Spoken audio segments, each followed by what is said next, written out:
कैसे हैं आप सभी? मैं आशा करती हूँ आप सभी लोग स्वस्थ एवं प्रसन्न होंगे। आज हम हमारा पाठ पासा पलट गया को पढ़ेंगे और समझेंगे। आइए इस रोचक पाठ को प्रारंभ करते हैं। यह है हमारा पाठ 12 पासा पलट गया। एक गांव में एक गरीब किसान रहा करता था। किसान वह व्यक्ति जो खेती किया करता है। उसके दो बेटे थे। बड़ा बेटे बड़े बेटे का नाम बाबूलाल और छोटे बेटे का नाम श्यामलाल था। वह दोनों पुत्र वह दोनों पुत्रों को एक समान यानी एक जैसा प्यार करता था। एक दिन किसान ने अपने मरने से पहले दोनों बेटों को अपने पास बुलाया और कहा, मेरे मरने के बाद तुम लोग मिलजुल कर रहना।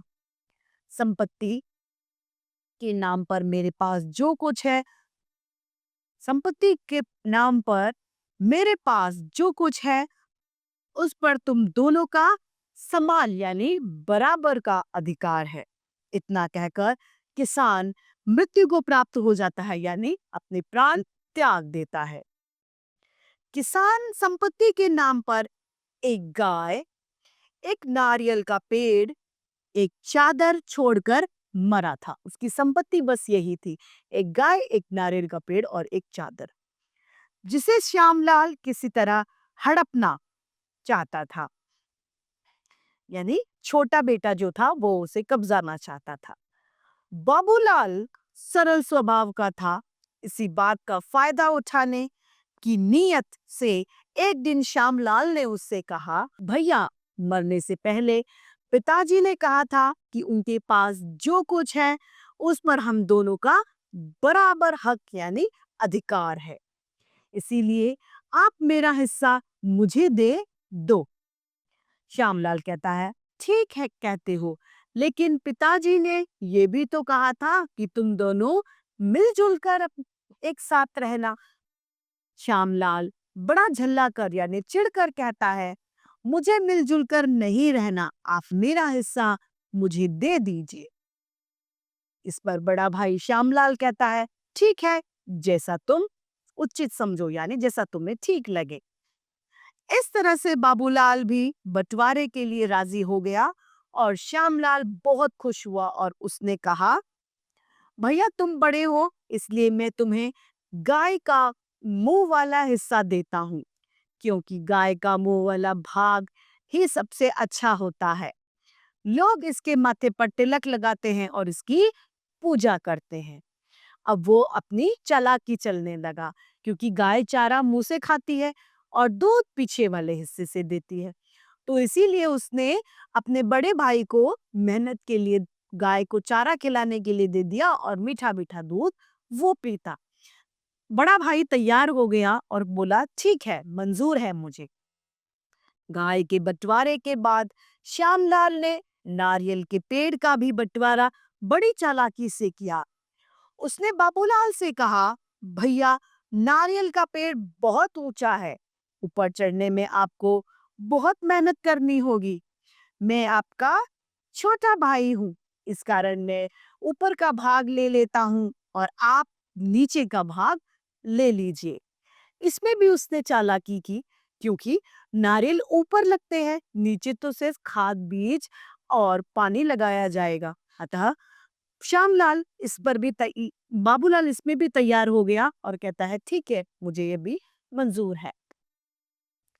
अब बारी थी चादर के बंटवारे की, तो श्यामलाल ने कुटिल बुद्धि से कहा, भैया, चादर दिन में आप रख लें और रात को उसकी रखवाली मैं करूंगा। दिन में आप चादर ले लीजिए और रात को मैं रखवाली कर लूंगा। उसने बोला, ठीक है, मुझे मंजूर है। दूसरे दिन से बाबूलाल प्रतिदिन गाय को चारा खिलाता था और श्यामलाल उसका मीठे मीठे दूध का आनंद लिया करता था। पेड़ में पानी सींचता था, पेड़ में खाद लगाता था और फल श्यामलाल खा लेता था। इसी प्रकार दिन भर चादर बाबूलाल रखता और रात को श्यामलाल उसे ओढ़कर आराम से सो जाया करता था। वाह भाई वाह, भाई हो तो ऐसा। छोटा भाई ऐसा सोचता है। इनके पड़ोस में एक वृद्ध यानी बूढ़ा व्यक्ति रहता था जो यह सब कुछ देख रहा था।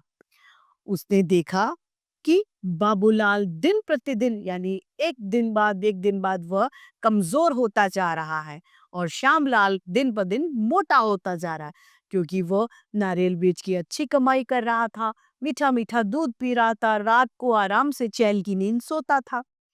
एक दिन उसने बाबूलाल को बुलाया और उसे श्यामलाल की चालाकी के बारे में समझाया और उसे कुछ उसने उपाय भी बताए। अगले दिन सुबह के समय श्यामलाल गाय का दूध निकाल रहा था। इतने में बाबूलाल वहां पहुंच गया और गाय के मुंह पर जोर से डंडा मारने लगा। गाय बिदक कर यानी उछल कर श्यामलाल के मुंह पर लात मार देती है। श्यामलाल किसी तरह से संभल कर उठता है और कहने लगता है, तुमने यह क्या किया? गाय को क्यों मारा? इस पर बाबूलाल कहता है, तुम्हें इससे क्या मतलब? गाय का मुंह मेरे हिस्से का है। मैं उस पर डंडा मारूं या फिर तिलक लगाऊं, वो मेरे हिस्से की बात है। मैं उससे चाहे जो कर सकता हूं। उसी दिन दोपहर को श्यामलाल नारियल तोड़ने पेड़ पर चढ़ ही रहा था कि बाबूलाल कुल्हाड़ी लेकर आया और पेड़ की जड़ें काटने लग जाता है। श्यामलाल पेड़ से ही चिल्लाता हुआ बोला, बड़े भाई यह क्या कर रहे हैं? इस पेड़ पर मैं चढ़ा हूँ और आप उस पेड़ को काट रहे हैं। इस पर बड़ा भाई कहता है, वृक्ष की जड़ वाला हिस्सा तो मेरा है। मैं इसे काटूं या फिर इसकी पूजा करूं, तुम्हें इससे क्या मतलब? इसी तरह बाबूलाल ने दिन ढलते ही चादर को पानी में भिगो दिया, गीला कर दिया।